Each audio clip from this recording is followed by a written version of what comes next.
Hello, my name is Simon Tindall and I work for the Open University. I have a role which is increasingly looking at skills provision.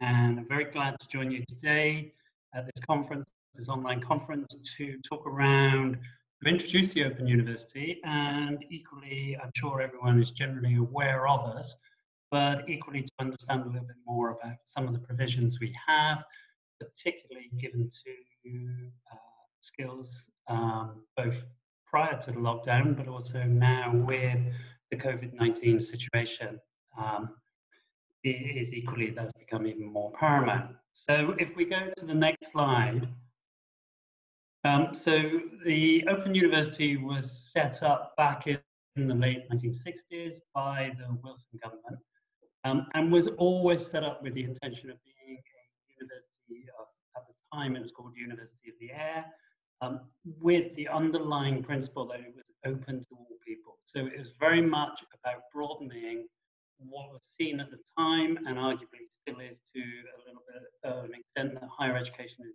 too elitist. And so if we go to the next slide, we can see that the Open University is a very different type of organization to other universities. Not only in terms of our scale, we are a national university. We provide right across the 4 nations of the UK and internationally. We are probably 8 to 10 times the size of a standard bricks and mortar UK university today.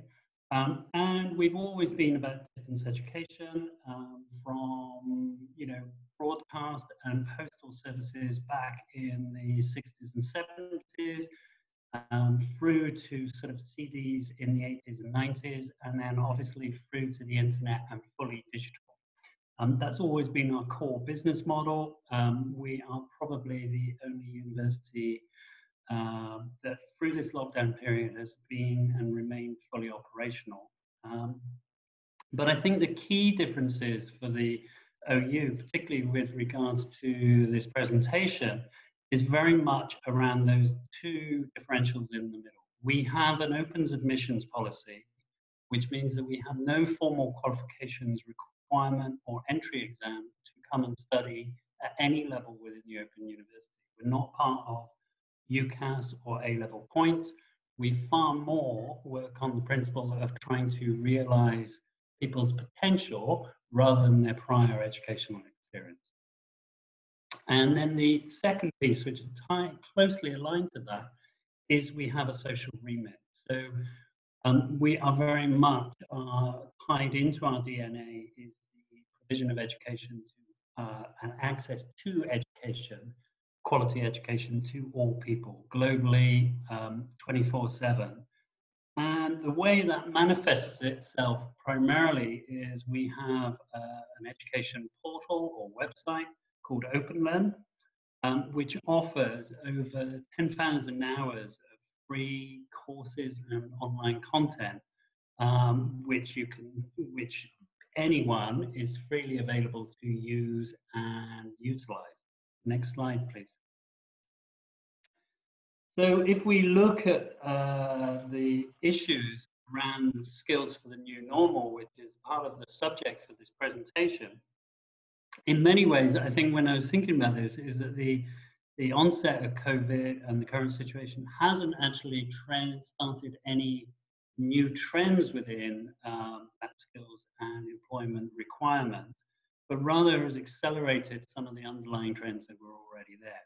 We already knew that over the past few years, as employers increasingly recognize that they are working in environments of constant change, that they want to increasingly hire more generalists, I guess, or people that are generalists rather than specialists in a particular subject, because literally at many times, some of the functions that people are being asked to do, or some of the jobs that they may be required to do in the next 3 to 5 years, currently may not even exist, or certainly don't exist in a framework that we're familiar with.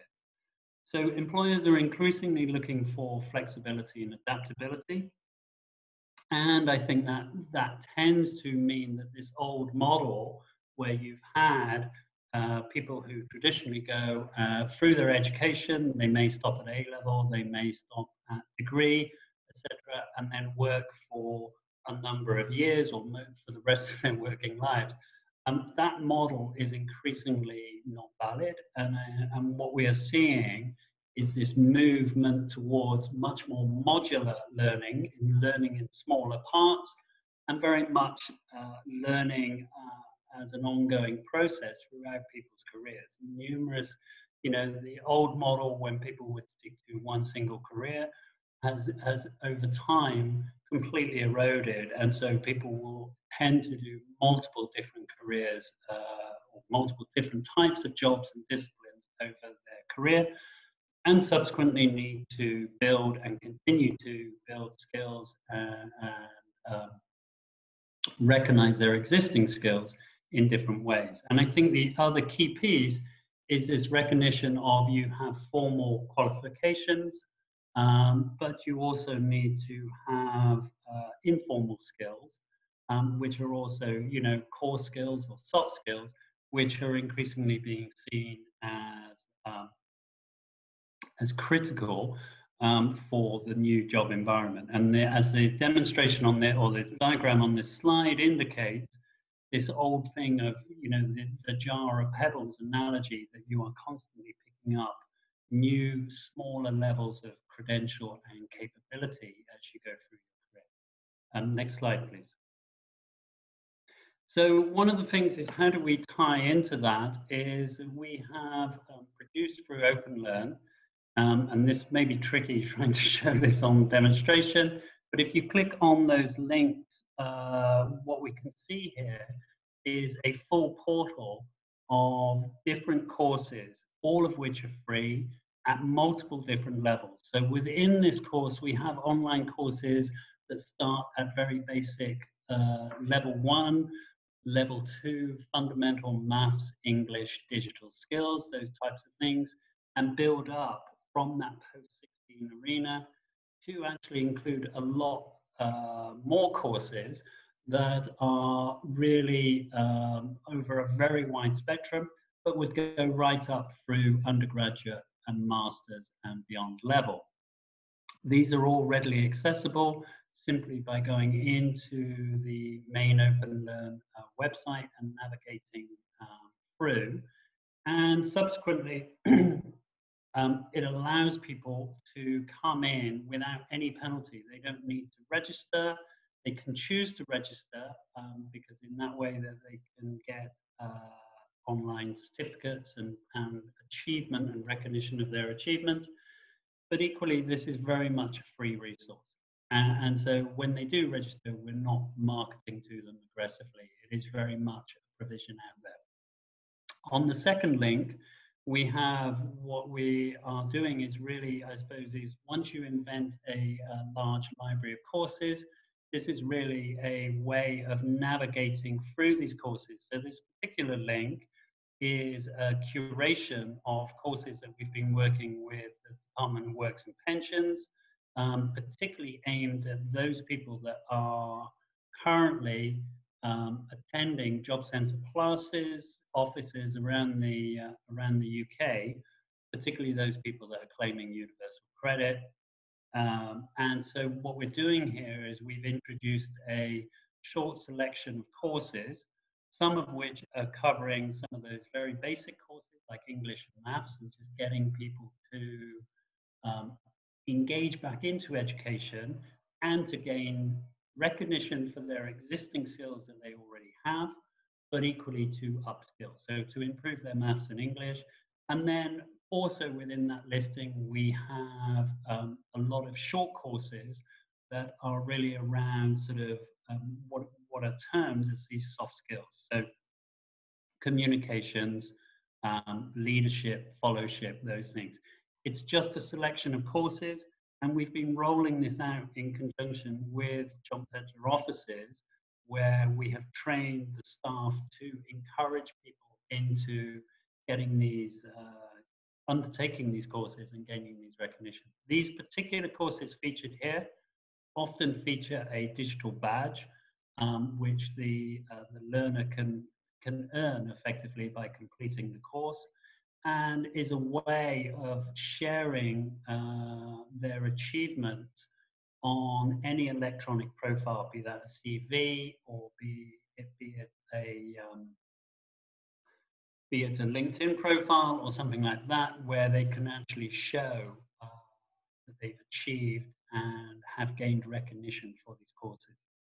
They're all free. And so we have in a full selection of badge courses, we have something in the order of around 50 or 60 of these badge courses. They're not just on soft skills, they can be covering particular sectors.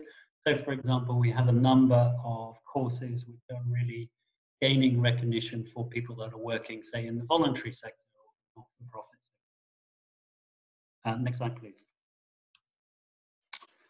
So I think one of the key messages, and it goes back to this widening participation or this open to all aspect of the Open University, is although we have university in our name, and although we award degrees and masters and those things, it is very much our core audience, and particularly the audience for Open Learn, is for the young confident learner.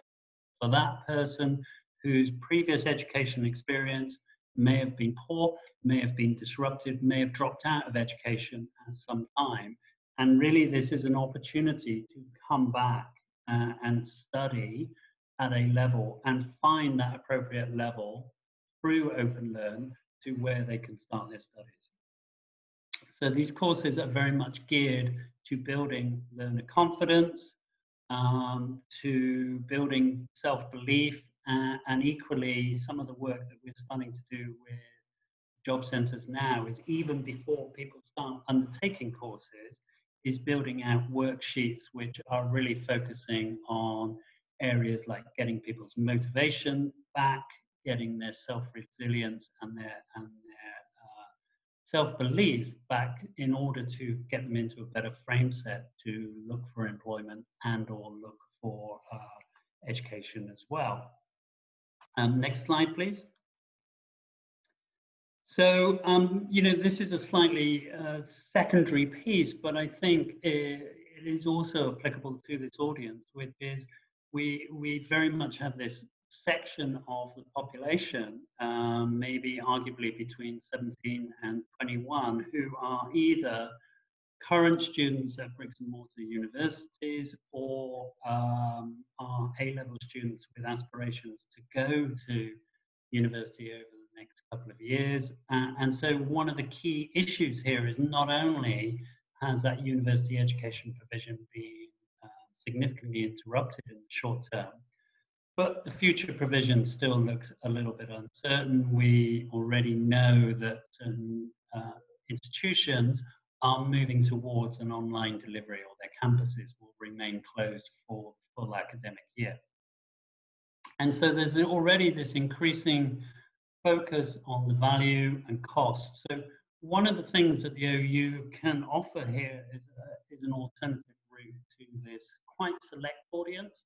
And we're sort of working on some models here, but is really this principle of looking to study with a university where online delivery is the primary choice channel, rather than a secondary panel that has been accelerated, or a secondary panel that has been accelerated up by necessity. And equally, one of the key aspects is the Open University is significantly cheaper to study at a degree. So for people that are in situations whereby they are questioning what they should do with their university options, so I think the Open University can offer an alternative route here, which is very much aimed at those students who may hesitate to go back to their existing university for health reasons or issues, not only their own personal health issues, but members of their family. And that route being that they can study with the Open University, they can study full and do a full degree with us, which is significantly cheaper than the standard rates, and we're generally about 2/3 of the fee structure. But I think also that we have courses that are designed as almost like mini foundation courses, which we call access courses, which allow someone who may have deferred their place at a physical university for a year, it allows them to continue to study towards that subject, continue to enhance their understanding, but maybe already learning some of the underlying educational pedagogical structures that allow them to be more successful when they would start at their bricks and mortar university in the future. So it's a short part-time course that can be done over the space of a couple of terms, and they can subsequently not drop out of education with that risk of not starting. So next slide, please. So just to round up, it's just to say thank you for the opportunity, and obviously we are very open to any questions or comments you may have had on this presentation, but I would urge you to please look at the Open Learn site and scan through the choices and options that are available for all. Thank you.